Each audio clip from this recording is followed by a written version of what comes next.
Good day, and And, welcome back to 40 Days of Letting Go. I am Rochelle, and I am James. and today we have an awesome topic once again. We are talking about anger and resentment and how to let that go within marriages, right? So, before we get started, we're going to pray, of course. All right, Father God, thank you so much again for an episode that we can share with everybody. Thank you so much for the overwhelming support from the people who have participated and the people who have been watching. Father God, we ask that you guide our discussion and that you order our steps through our journey of these series. And whoever needs to hear and gain wisdom and applicable principles towards their life, God, let them hear it. Let them hear what they need to learn. In Jesus' mighty name, amen. All right. So let's kind of talk about anger and resentment. First, let's talk about the definition of anger. I know you're good with the etymologies and the definitions of things. All right, all right. Well, anger. Let's start with the definition. So, to feel, express annoyance or ill will. The etymology of it is to be emotionally sensible, feel pain or distress, a sense of obsolete. Um, the etymology of it is condensed as an injury or affront, spelled AFFRONT, be in some degree of anger. Mm-hmm. Uh, Going to that, so anger can cause resentment and contempt, hurt in one or both of you. Anger can fester and become the underlying reasons for fights and arguments. Absolutely, absolutely, and oftentimes too, people I think have gotten used to disguising and masking their anger and masking things through certain behaviors, right? So a lot of us before we've gotten married, we already have went through certain traumas, certain abandonment issues that have caused us to have certain, and we've said this before in the other episodes earlier, attachment issues, Mm-hmm. right? That haven't been dealt with, right? So we're going to go into also the definition of the four horsemen that actually talk. They go into the communication styles that sabotage relationships. Um, let's talk about what the four horsemen are, right? So the four horsemen of the apocalypse is a metaphor depicting the end of times in the New Testament in the Bible. They describe conquest, war, hunger, and death, respectively. We use this to describe communication styles that can predict an end of a relationship, right? However, there are antidotes and there are ways to fight this, to get over these four horsemen, right? Because the four horsemen, it escalates conflict, but what we're looking for to do is to de-escalate conflict, right? Like I said before in a previous episode, healthy conflict is needed. But violent and aggressive and or passive aggressive conflict, and the way we do that we have to get rid of that. We have to de-escalate those things, right? And, So and oftentimes, when you react and respond like that, either you haven't been taught on how to deal with it, or there are some underlying issues dealt with before getting into a relationship or any relationship within marriage or outside of marriage, friendships, business relationships, even driving.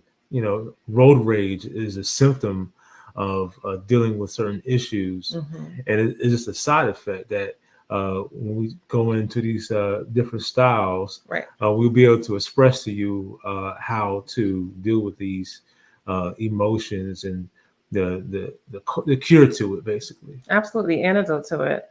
So let's talk about criticism. So there's four horsemen that just sabotage relationships. The communication style is not good, right? So let's talk about criticism. And can you explain what criticism looks like in an example?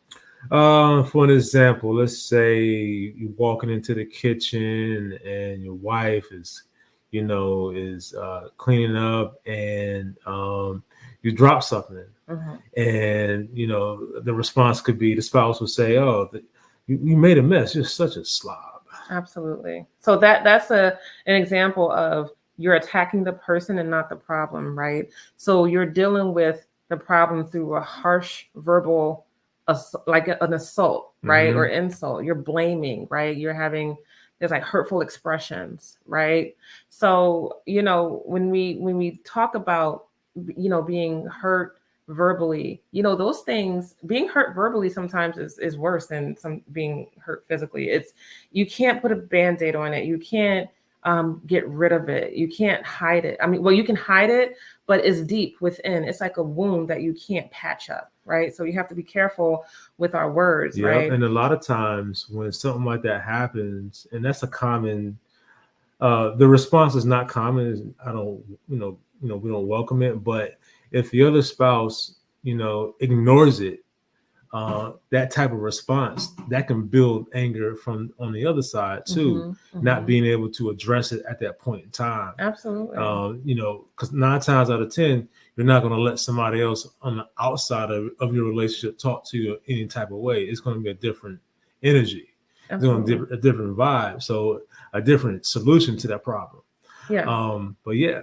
It's the focus is on like the perceived flaw, a personal flaw rather than changeable behavior. So to de-escalate that, to the antidote for criticism would be dealing with the problem instead of attacking the problem and not the person. That's basically how healthy marriages are run.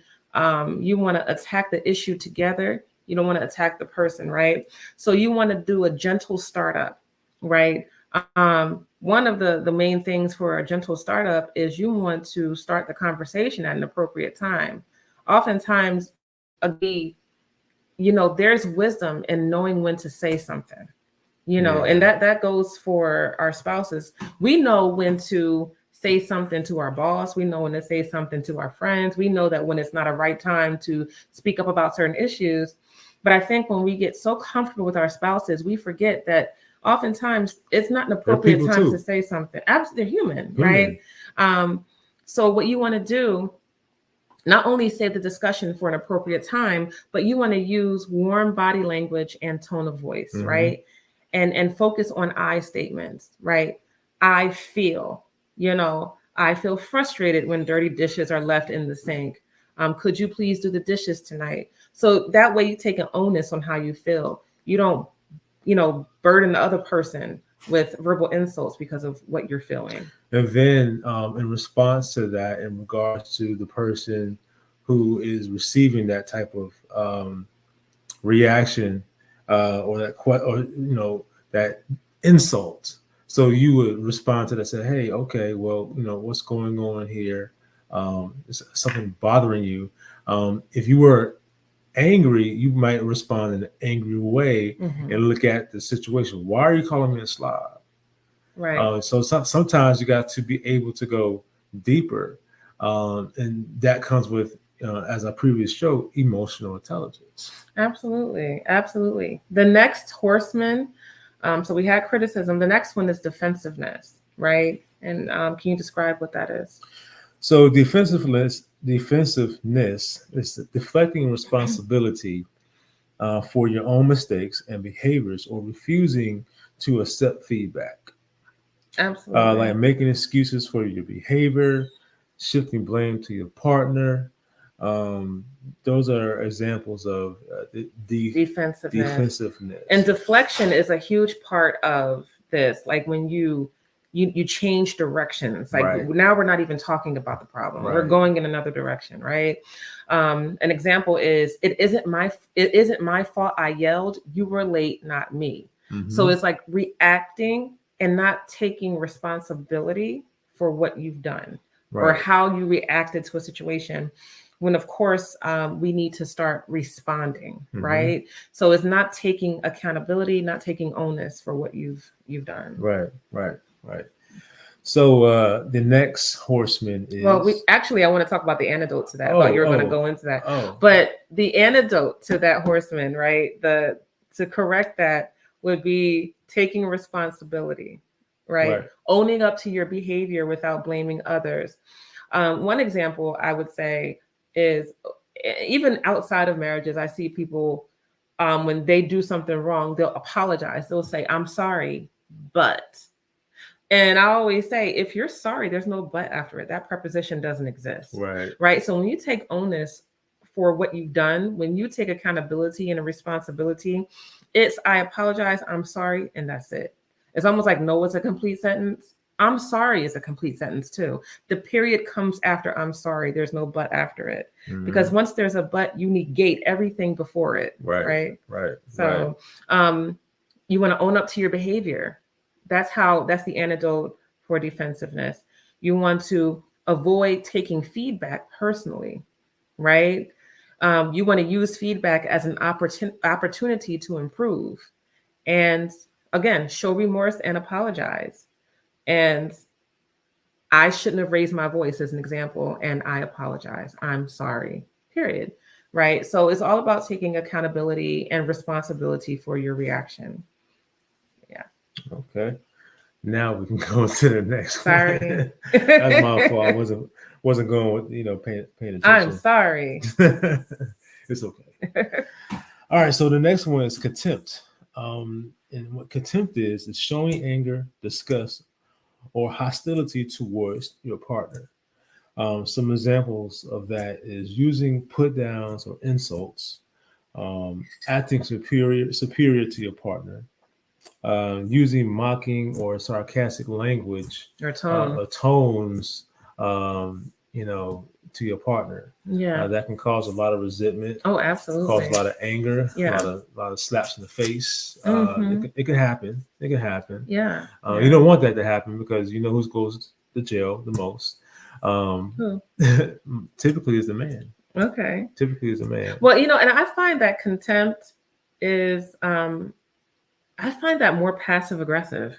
Yeah. I think it's more passive aggressive, especially when couples sometimes are not equally yoked in certain areas, right? And that could be intellectually or emotionally, right? And when someone feels superior to the other, I find that that's when the insults happen. That's when the mocking happens, the condescending tone. Or it can go opposite, where the other person feels inferior and to some degree, not owning up to how they feel regarding Mhm. other person's achievements. They could also do the mocking as well. Yeah. But I do find it when I've done therapy with couples that a lot of times, oftentimes, it's because of the unequally the imbalance in this relationship. And there's like some sense of being unequally yoked. And sometimes being unequally yoked, it doesn't just happen from a spiritual perspective. Sometimes you're unequally yoked intellectually and emotionally. Yeah. Some people are more emotionally mature than others. Some people are intellectually, in a different place than others, And sometimes too, we're using these words, you have to be able to understand what these words mean too. So that way you come into a word and assume what it is. You create a definition surrounding the incident. Will you actually define these words and you understand what they mean, and then you understand how you're using your actions and your responses to your spouse. You want to be able to identify what these words mean, so you can know what you're doing exactly, Mm-hmm. and you change your ways. You change your actions, you change the response, and how you come off. Sometimes people may not know they're coming off sarcastic. It may be a natural thing, a natural way, or a way they've been dealing with certain things. Yeah, dealing, and they've gotten away with it, or no one said anything. Yeah, right. Got used to it. And this was their way of communicating their insecurities. It becomes so natural, which is when somebody says something, they feel defensive about it because they feel like they've been doing the right their whole life, when it actually is not effective communication. And sometimes even that condescending or sarcastic tone, even outside of marriages, I find that sometimes that is a clear testament to a person's insecurity. Yeah. Because when you can't say what it is, when you can't be honest about what's going on, and you have to use sarcasm and you have to be condescending, it's a clear example and a sign of the person's insecurity and not being able to be direct. Right. So a way to have that antidote for contempt, right? And also, let me just say, sometimes your demeanor and how you present yourself physically to your partner can show contempt. A slick smile, or your demeanor and when your partner's talking, all that needs to be checked within yourself when you're communicating. Also, the person is using that sarcastic tone. That may be their way of expressing themselves, and thinking that, oh, if I'm direct, that's going to hurt their feelings. If I be direct, and that's a misunderstanding of communication. If you nip it in the bud or say something right away versus using a condescending tone, you understand what you're doing. It's a mix of mentally, where if I'm direct, I'm thinking I'm hurting your feelings if I'm going to be direct, versus you're thinking you're not hurting your feelings by being sarcastic, which is, it's a mix up, And I find that, again, I remember we talked about kindness versus being nice, right? So what I do find is when kindness is the core of the conversation, right? It's not often that the other person that I'm talking to is going to take it out of context. They may not like what I say, right? Or they may not want to hear it, but it may sting if it's the truth, if something needs to be addressed, but they don't really feel, or they may feel, but they don't show, anger. So a lot of times when kindness is the core, anger is not provoked. You know what I'm saying? Right. So, at the core of the conversation, at the core of an issue, kindness needs to be there. Again, God needs to be in the center of the relationship, and in the daily activities of that relationship, even in conversations, God needs to be in the center so that kindness is always the core. Yeah. Right. We can be direct all we want, but like Matthew 15:11, it's not what goes into a man's mouth that defileth him, but what comes out. Right. So in our mind, a lot of our intention has to be pure. If our intention is not pure, then what we're saying is not going to be pure either. Right. Even if it's correct. And this is where sometimes being kind is more important than being correct a lot of times. And I'm guilty of that. I've been in situations where I just wanted to be correct. I just wanted to be right. Right. And it wasn't the time for that. The time needed kindness. The time needed God in the center. God is in the center all the time, but the time needed to be kind and caring and gentle. It didn't need me to be correct with logic and facts at that point in time, because when I was correct, sometimes, my intention was to look better than the other person. Right. So time and place for everything. Absolutely. So to the antidote for contempt would be to share fondness and admiration, right? You want to foster a healthy relationship by regularly showing each other respect and appreciation. You want to show affection, you want to give compliments, and then also recognize your partner's strengths. I always say that there's an idea that we should use a nurtured heart approach when it comes to working with children. And that nurtured heart approach is you're recognizing a strength at that moment in time, and you want to bring out that strength of what that person is doing right or that child is doing right. So honestly, I think we need to apply that to adults, especially adults that we love and we care for. But oftentimes we don't, because a lot of when we're closer to somebody, especially your spouse or your partner, you take things a little bit more personally, right? So, or we all do. And so in order to get the best out of our partners and our spouses, we need to nurture their heart, which means, we have to remind people to take out the trash, or we have to remind, our partner to do certain things, or, but I always say to teachers when working with children, when some teachers have complained, right, about the child not doing anything right that whole day, or they're complaining about that child's behavior throughout the whole month, I always say, all right, give me at least one time, one thing that child did right today or during the week. Even though they have to think really, really, really, really hard, there was one thing. Yeah. All right, so let's build on that thing. On that. Let's build on that. The same thing with our spouses. You can't sit here and tell me, especially, the relationship is in a place where you need to work on it, and you love each other. There's one thing, there's something that they did right.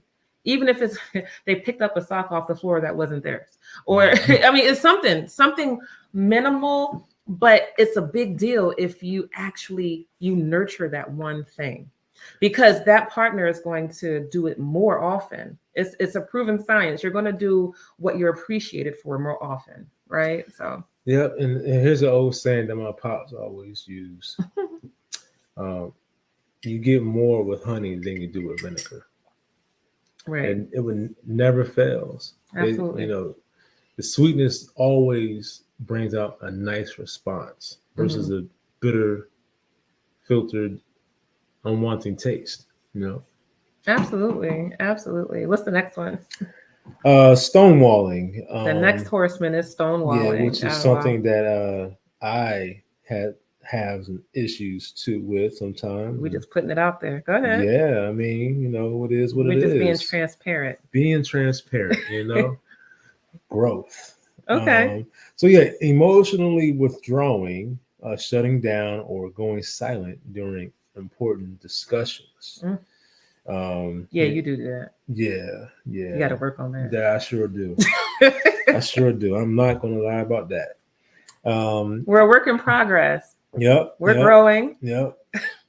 Often in response to feeling overwhelmed, that's a reason why one may stonewall. It is used to avoid difficult discussions or problems. Sometimes you can avoid the avoidance factor, basically. And then it goes right into the reason of stonewalling. There may be some underlying issues or problems that haven't been resolved yet. Yep. And then, underlying problems go unresolved. One thing about stonewalling is that a minor issue could be a major issue because you haven't, addressed it. And it's like a snowball effect. If you keep ignoring that small issue goes into the next issue. And builds. Absolutely. It's just like a car. You ignore the axle on the wheel, what's going to happen? It's going to fall off. Absolutely. Or the air in the tire. Yeah. It's flat. There's an unequal balance. All the four tires are not equally filled with air. Absolutely. And eventually, if you don't keep it, with air, it may burst. And other things, get a flat tire. It's like a domino effect. It's a domino effect. So it's the same way with with your spouse. Wow. And it's I noticed that a lot of complaints from, I believe women do this, the silent treatment, right? But then I believe that I've gotten a lot of complaints from women with family therapy a lot of times where he just won't talk to me, or he doesn't communicate, or things like that.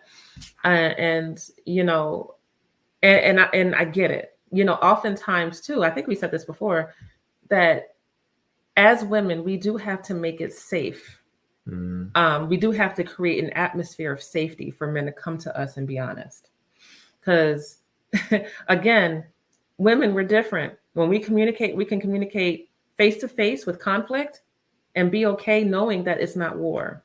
Men are very different. And face to face means war, and especially if it's in a conflicting situation, right?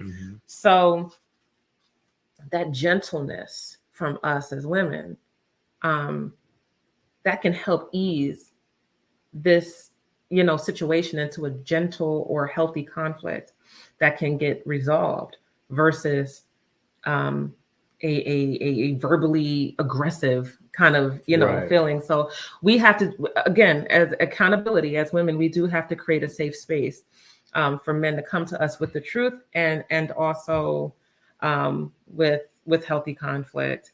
But the antidote to stonewalling would be to use relaxation techniques to calm down and to stay present with your partner. Stonewalling is a passive aggressive type of communication style. When you find yourself going silent or giving the silent treatment, it's almost like you are punishing your partner, and that punishment, that hurts. That's hurtful, Yeah. because now You want to it's talk. You almost want to like you're say there but something. not there. Right. You Yeah. want to say something, and you're asking a question, and the person's not responding. Mm-hmm. They're looking at you, and they're cutting the eyes and doing this, and Yeah, and it's you just had a flashback because you went there.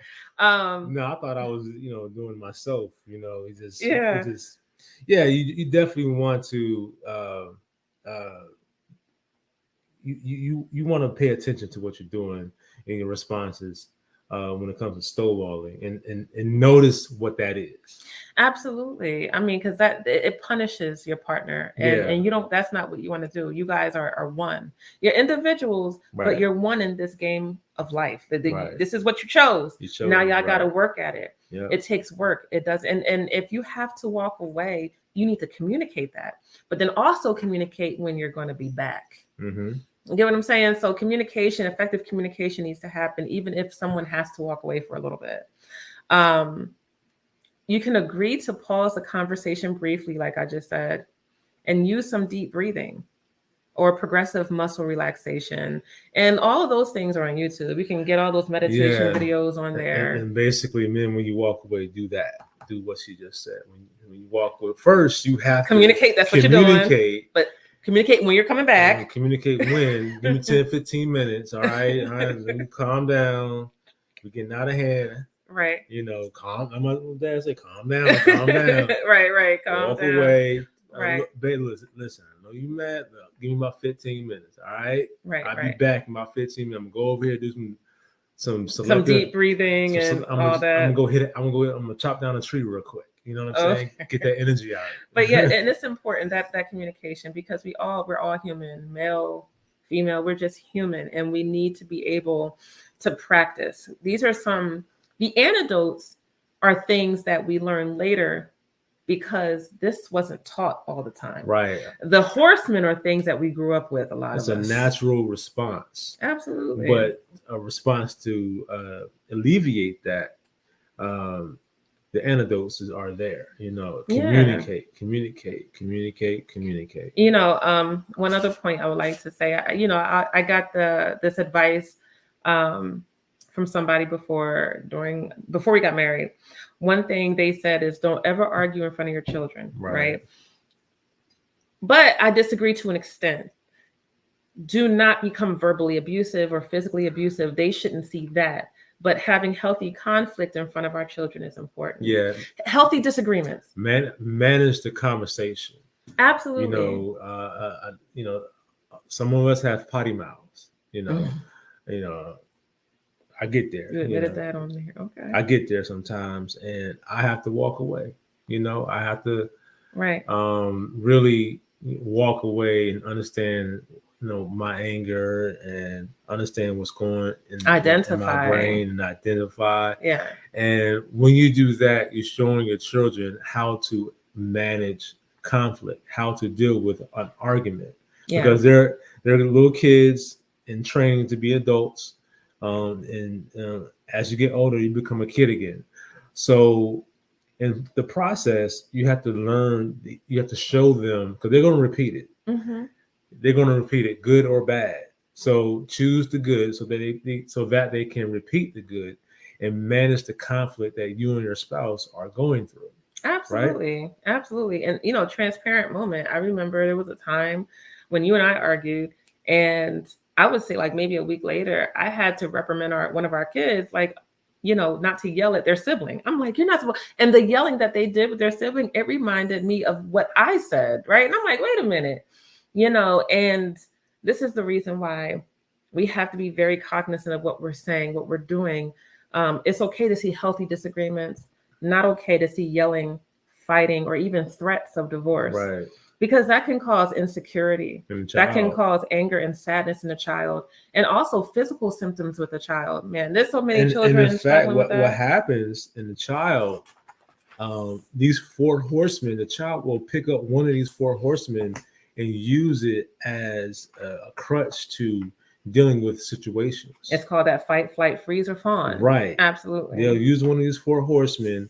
They use sarcasm, passive aggressiveness, Yeah. And they learned it from one of us. from one of us. Right. And let's just say they'll go out and stay outside all day. They'll avoid hearing the argument. Stay outside all day. Right. When you understand what you're doing and you're able to catch yourself and address and identify and address the situation from a calm perspective, you're showing your family, your kids, on how to handle a conflict as a man, as a woman in a relationship. Just be mindful of your reactions and be proactive. Observe the situation, observe the scene. When you walk into the room and just getting off work and the kids are going buck wild, just be calm. You know what I'm saying? Be honest with yourself about what you feel, right? Yeah, but then respond mindfully about what's more important right now. You get like I said before, my father told me, you get more with honey than you do with vinegar. And harm is done to the angry person. Like anger does harm to the angry person, not just the person that they're being angry with, right? It can be associated with sadness caused by being hurt, but later associated with the pleasures derived from its expression, right? So for an example, when somebody was young, they feared their father, but they never were able to express anger, right? At their father. But later they find pleasure in expressing anger at their spouse or someone else, right? Again, at some point we were a child. Yeah. And we weren't able to express anger. We weren't able to do those things at home. Another topic of conversation later. But when we talk about sparing the rod and beating children, that definitely have to be. A lot of times we have to be very careful because we always say, well, I turned out good, even though I got hit. But did you really? Because you're comfortable and you actually it actually gives you a little bit of a high to express anger a certain way to your spouse and to the people in your community, whether it's passive aggressive or whether it's aggressive. So that's a topic for another day. Yeah. That's a topic for another day. Yeah. So the enjoyment of angry feelings and that high that's associated with its arousal and release can become a serious psychological and spiritual disorder. Yeah, just being fully transparent. I do remember feeling that, like getting so angry, but it felt so good. But at the end of the day, it's really not good. Because what happens? It's a dangerous high. It's a dangerous high because you express it, you'll get it out. You become a different person. Your spirit changes, your body changes. And you really become aggressive. Yeah. And you're not thinking when you're mad and angry. It's not good. But at the moment of anger and fire, you don't care. Absolutely. But once the destruction is ended and you're in your calm state of mind and you see the destruction that you caused, you like if you have any heart, you understand you can't go that route. Absolutely. It's a danger to our physical health. Yeah. Causes so much dissension in marriages, right? It's a danger. And again, I always say that we didn't just, all these marriages that need help and all that, people didn't just end up, in such a way where they just all of a sudden in marriages they're unhealthy. A lot of that has stemmed from our childhood. Yeah. A lot of it has stemmed from previous relationships, situations that we probably didn't have any control over. It's just that we never got help for it either. Right. And I'll say it again, the idea of breaking generational curses, it's not always about money. It's not always about land. It's not always about that.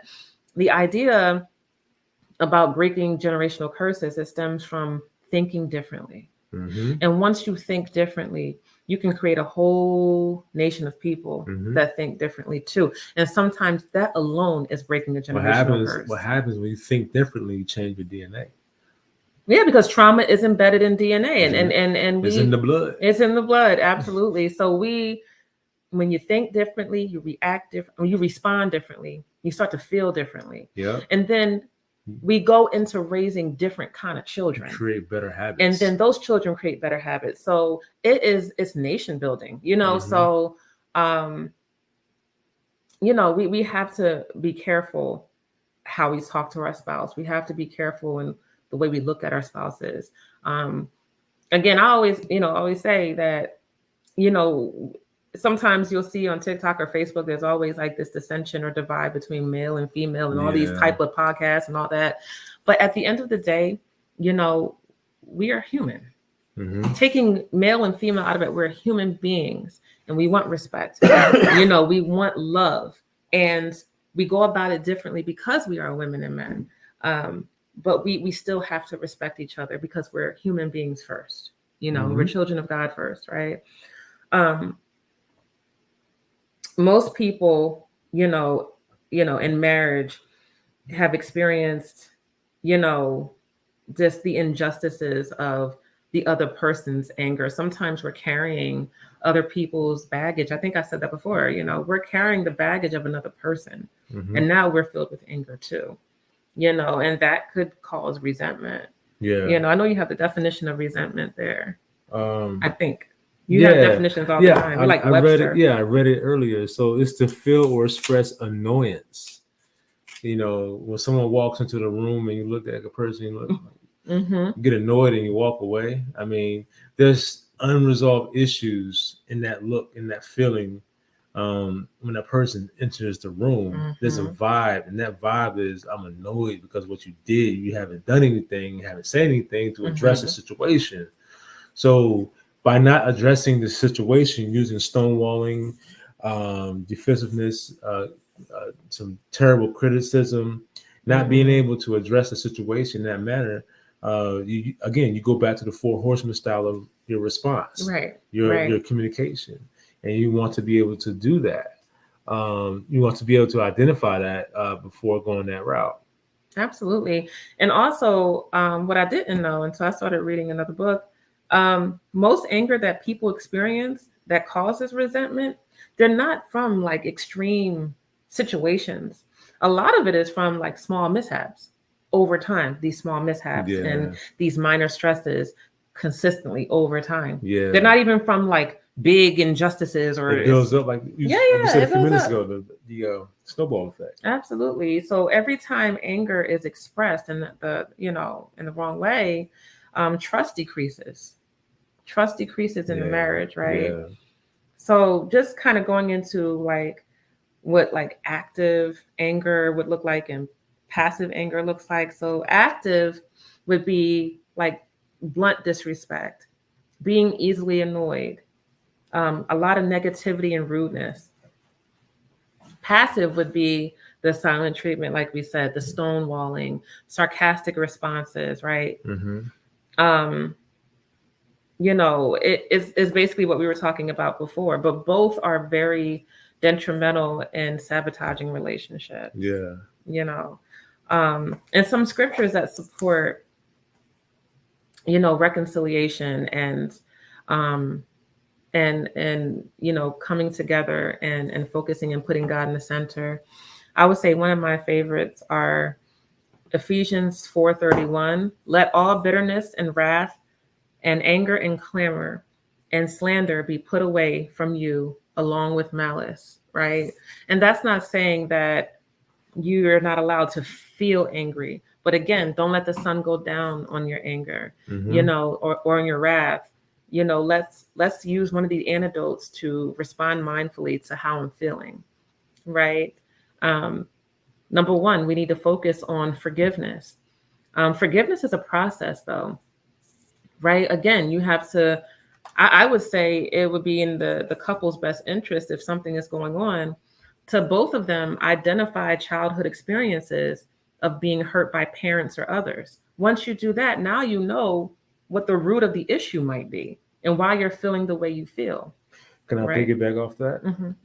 So I have a scripture to support that, um, because with that, with forgiveness, if you maintain being humble, and you have a compassionate stance, Right. you'll be able to address the situation better and get a better response. And to support what she just said, Ephesians 4:32, and ye be kind one to another, tenderhearted, forgiving one another, and even as God for Christ's sake hath forgiven you.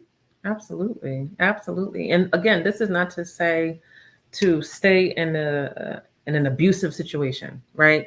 But even if separation needs to happen, you still have to forgive. You still have to work through the process, Have to right? let go, because if you don't let go, it's going to bother It's you. going to bother It's going to you. bring you down. Absolutely. Um, Identify resentment feelings, right? Some signs of resentment are anger, frustration, comparison to others, right? Comparing your spouse to others, using generalized statements like you always do or you never do. Those never and always. Again, when you're focusing on the strengths of your spouse, you can never use never. There were times that you've seen something that person's done well. Even rumination, which is like the obsession of what your partner is doing wrong. When you ruminate over things, you become obsessed with either thoughts or what that person is doing wrong. That can cause Mm-hmm. some internalized, like some bad feelings for the other Yeah, person. yeah, That person's always going to feel like they can't do anything right. So, just like we were talking about nurtured heart, if I can't do anything right, then what's the point in doing right at this point? Like, I right, can never please you, right? right, So we have to work on the rumination of always finding fault, right? Because that can build resentment. You know, Ephesians 5:25-29, husbands, love your wives as Christ loved the church. And Ephesians 5:22, wives, be willing to serve your husbands the same as the Lord, right? So husbands are called to love their wives, and wives seem to be called to respect their husbands, right? Again, two different people want kind of the same thing, respect and love, but in a different way, right? right, So we have to understand each other. We have to study each other. When you study your partner, you're showing them that I want to know more about you. I'm interested in who you are. It's you never stop studying your partner. right. Never stop, because we've been together. It's going on I can't remember. 16, going on 16 this year. 16 We've been together years. 16 years. And so this man is not the same person he was at 18. I am not the same person I was at 18, right? When we met. So if you don't study who that person is, you're going to lose out on something magnificent. That person may be a whole different person, and you're missing out on something great because you refuse to study because you're holding on to some resentment. It's like, when you refuse to study your Bible, when you refuse to put God in the center of your life, how can you say you love God if that is not your focus? Mm-hmm. Same thing with your wife and husband. How can you say you really truly respect and love that person if studying that person isn't your focus? You study what you love and you study what you respect, Right. So want to add anything? I'm sorry. Well, love is patient. Um, it's very patient, and what happens is, in with anger in the relationship, it can create an atmosphere that doesn't feel safe. But when your love is patient, you drive away pride and selfishness, um, and you get rid of those angry rants that happens. Those rants towards your spouse Mm-hmm. when you have patience, and love and compassion. Um, I'm gonna share a quick verse with that, um, that I found early on. Um, Uh, what is this? First Corinthians 13:4. Charity suffered long and is kind. Charity even envieth not. Charity vaunteth not itself, and is not puffed up. Mm. So basically, charity, there's no envy. There's no envy in charity, right? And puffed up. And That's puffed a up. That's yeah. more pride, and Yeah. you puffed up on some air. You know what I'm Mm-hmm. saying? So when you have charity, it stays with you for a long time, right? Absolutely. And it's very kind, and there's no envy involved with that. Mm-hmm. And vaunteth. I can't break that down, but Mm-hmm. You didn't study? well, I didn't. I should have, but we all understand what puffed up means. Absolutely. So having that charity, approach to not saying charity like is you want to just give. Looking at somebody like they're sorry, but It's better to give than to receive, right? Right. And then also, but your intent. Yeah. Some people look at charity as a charity case. Mm-hmm. I'm not saying charity in that manner. Absolutely. With that, with that intent, but Yeah. Having an open heart Yeah. when you are speaking with your spouse and understanding where he or she is coming from. Yeah, and that reminds me of the saying that, this Christian journey, if it's easy, you ain't doing it right. Because it is very hard to love someone who's being unlovable, right? It's very, very hard. We're human, we're flesh, and I get that. But this journey is not easy. Oftentimes we're going to be called to love, to forgive, and to respect those who may not deserve it at the time, right? And that includes our spouses, right? So, and this is where loving through thick and through thin. Loving through thick and through thin doesn't just mean staying and surviving a marriage. It means working with together, right? Mm-hmm. And loving each other even when it's hard, because love, again, is an action word. This is not a feeling. This is what you do intentionally, right?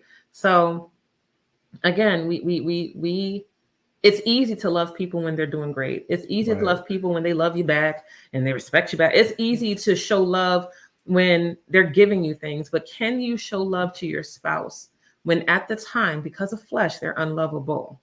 Can you intentionally love them? And that's where the test is. That's where the learning begins. Absolutely. That's when the test begins. That's when when you're angry, how can you, and we're human, right? But when you're angry, how can you intentionally show love to your spouse, right? When you don't want to forgive, how can you intentionally show love, right? And it's cheesy to say, but love does conquer all, because when you do show love and you get into the habit of doing that, it kind of erases that resentment. It really does. Mm-hmm. Knowing that God is pleased, with how you're treating somebody, even when they're unlovable at the time. Because how many times or how often have we been unlovable and God has still been there for us, right? So we have to mimic that behavior if we want to be Christ-like, right? So that's all I got. I don't know. I'm sorry. It's been 48 minutes, right? And you have anything else? Yeah, I think I said it. Speak the truth in love. Yeah. Ephesians 4:15. Basically, speak the truth in love. You want to be able to, if you got something to say, say it with your heart. Be truthful, be honest, but present it in a way. Present it in a way where your spouse can receive it, Absolutely. chew it, digest it, and make a change. Ask and pray. And I would say there's going to be times when it's hard to pray with your spouse. That's when you do it, right? Because it's easier to do that daily prayer every day. Oh, come on, babe, let's pray together. But when you're mad at your spouse and when you're angry with that person, the last thing you want to do is pray together. Last thing. But that's when you're supposed to. Mm-hmm. So I would say prayer changes everything. It's really hard to, say something crazy after you done prayed with somebody, right? So I would say prayer needs to be the number one. Your head. Let's be honest. Let's be honest, Or right? verbally. It's like, all right, I don't want to love this person right now. But when you pray together, right? Because the enemy wants to cause dissension, right? But you can take back, what Yeah. God has for your life as a married couple through prayer, keeping God in the center, keeping Christ in the center of your marriage, and everything else will work itself out as long as you both do the work first and foremost and trust God, right? So, once again, thank you, because I see you yawning. Thank you for just watching the episodes and watching the show. Yeah. Oh, please like, share, and subscribe to the Mindful Living and Therapy Awesome. channel. Like, share, and yes, please. Yes. Like, share, and subscribe to the Share. channel. But, And thank you for the support. mm-hmm. Thank you for the support. And thank you. Thank you. Thank you for the support. And we will see you again tomorrow. And may God keep you and bless you and have an awesome day. Thank you.